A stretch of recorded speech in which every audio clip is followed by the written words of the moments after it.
Assalamualaikum warahmatullahi wabarakatuh. Perkenalkan, nama saya Husnatul Huda dengan NIM 24101261200025 dari kelas 2A Program Studi Pendidikan Guru Pendidikan Anak Usia Dini. Jadi di sini saya ingin membahas tentang hakikat bimbingan dan konseling di PAUD.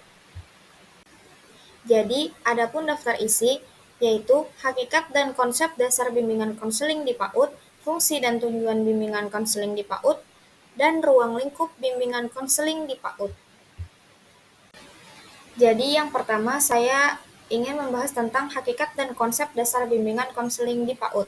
Pengertian bimbingan konseling di PAUD adalah layanan bantuan anak usia dini dalam memahami dirinya dan lingkungannya, fokus pada pendekatan yang sesuai dengan perkembangan anak. Hakikat bimbingan PAUD adalah bimbingan konseling sebagai layanan yang bersifat preventif dan perkembangan, berdasarkan prinsip tumbuh kembang anak. Pembagian konsep dasar bimbingan konseling di PAUD. Yang pertama, pendekatan holistik, berfokus pada pengembangan kemampuan fisik, emosi, sosial, dan kognitif anak secara seimbang.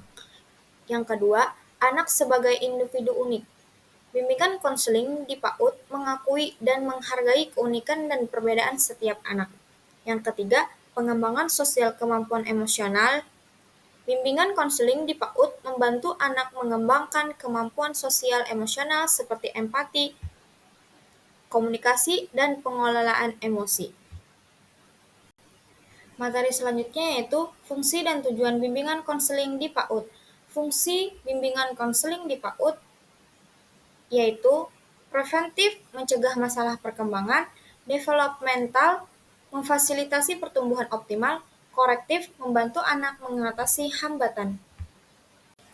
Tujuan bimbingan konseling di PAUD yaitu mengembangkan potensi anak, mengatasi masalah, menyiapkan anak untuk pendidikan selanjutnya, meningkatkan perkembangan sosial emosional anak, mengembangkan kemampuan anak. Ruang lingkup bimbingan konseling di PAUD. 1. Aspek personal sosial. 2. Aspek akademik dan kognitif. 3. Aspek moral dan nilai. 4. Aspek fisik motorik. 5. Aspek emosional. Ruang lingkup bimbingan konseling di PAUD. Yang pertama, aspek personal sosial, yaitu membantu anak mengenal diri sendiri, membangun rasa percaya diri, serta menjalin hubungan positif dengan teman lingkungannya.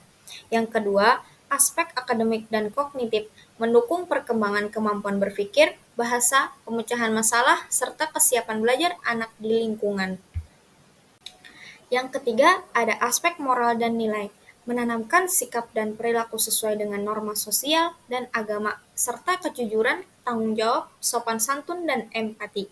Yang keempat, aspek fisik motorik, mendampingi perkembangan motorik halus dan kasar, serta kebiasaan hidup sehat yang mendukung kemandirian dan keterampilan dasar anak. Yang keempat, aspek emosional, membantu anak mengenali, mengungkapkan, dan mengelola emosi dengan cara yang sehat serta membantu stabilitas emosi anak.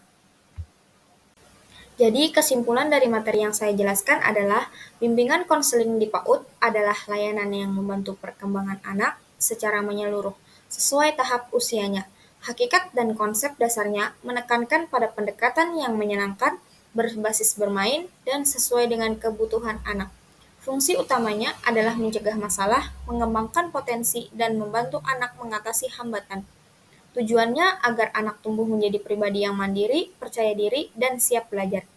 Ruang lingkupnya mencakup aspek personal sosial, akademik kognitif, moral nilai, fisik motorik, dan emosional. Sekian presentasi dari saya. Apabila ada salah kata, saya mohon maaf. Terima kasih. Wassalamualaikum warahmatullahi wabarakatuh.